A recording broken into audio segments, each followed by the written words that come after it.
ভাই একটা ছোট পানা বাঁধিয়েছে, এটাও ভাইয়েরই পুকুর, ওই পুকুরের মতো।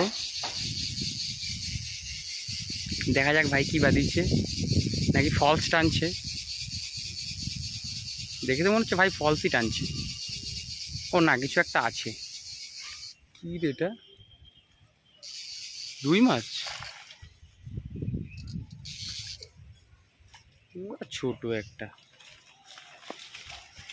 সরো দেখি, আমি পড়েই যাচ্ছি।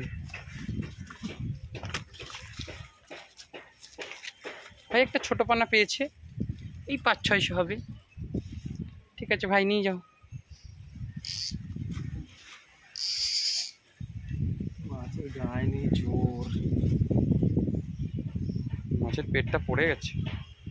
খেতেই দেবে মাছটাকে ভালো মন্দ। যাও রেখে আসো। ভাই সকাল দুটো মাছ ধরছি, এই নিয়ে দুটো মাছ পেলো।